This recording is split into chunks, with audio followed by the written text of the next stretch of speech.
My name is Paula Washek, and I am the Benefits and Support Specialist with the Clearwater Council of Governments. I am here today to talk to you about Social Security disability benefits. There are two types of Social Security disability benefit programs through the Social Security Administration. The first type is a disability insurance program, and the second type is the Supplemental Security Income Program.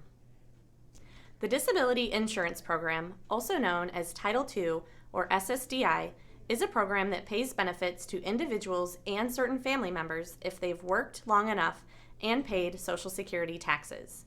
The amount of credits that are necessary to be eligible for the disability benefits through this program depend on your age and the onset of your disability. Someone could also be found eligible for this program through a parent's earnings record if he or she meets Social Security's definition of disabled prior to the age of 22 and is unmarried. The parent that they would draw off of would have to be deceased or receiving a Social Security retirement or disability benefit themselves. If someone is not found to be eligible for benefits through the disability insurance program because they do not have enough work credits, the other program that they can apply for is the Supplemental Security Income Program, also known as SSI or Title 16. This is a disability benefits program that pays benefits to adults and children who have limited income and resources. If the person applying for SSI is over the age of 18 and not married, Social Security will only look at their individual income and resources to determine if they meet these requirements. For a child applying for SSI benefits, Social Security uses a process called deeming of income from parents to child to determine eligibility. Even though there are two types of programs, the process that Social Security follows in order to determine if someone meets their definition of disabled is the same for both disability programs. So, how does Social Security determine whether or not someone is disabled?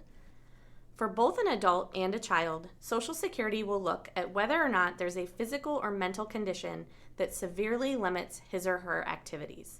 The condition must have lasted or be expected to last at least 1 year or result in death. The guidelines that they follow for a child and an adult are slightly different. For a child, Social Security will basically look at how the child functions compared to a child without a disability. The categories used by Social Security to evaluate a child's functioning are the following: acquiring and using information, attending to and completing tasks, interacting and relating to others, moving around and manipulating objects, self-care, and health and physical well-being. To be found to be disabled, the child must have marked limitations in at least two of these domains.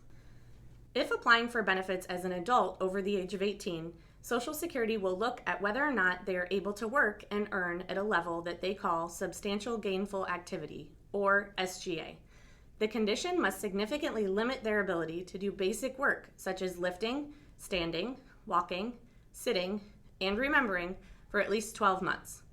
Social Security will review their work history and look at whether or not they're able to do work that they've done previously or if they're able to do any different type of work. One important thing to note is that if a child is receiving Social Security disability benefits, when they turn 18, they will have to go through what is called an age 18 redetermination. At that time, Social Security will examine whether or not they're still eligible for benefits by meeting the adult definition of disability. If you want to apply for Social Security benefits, the entire application can be completed online if you're applying for someone over the age of 18. For a child, you can complete an online childhood disability report, but in order to fully complete the application, you will need to complete a phone interview with a representative at the local office.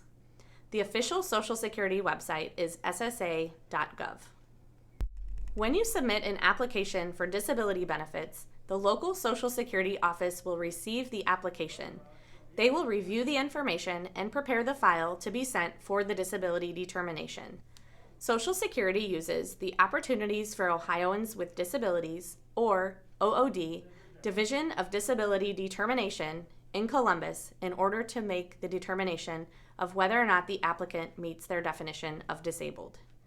This determination center will gather and review medical and other documentation in order to make this decision. If they feel that they do not have enough evidence, They will send the applicant for a consultative examination. These evaluations are paid for by Social Security and come at no expense to the applicant. After the determination has been made, the OOD Disability Determination Center will send the file back to the local Social Security office, and they will notify the applicant of the decision on the claim. If you are interested in receiving assistance with submitting an application for Social Security disability benefits, I would encourage you to reach out to your Service and Support Administrator, and they can point you in the right direction on how to receive assistance. Thanks so much for listening.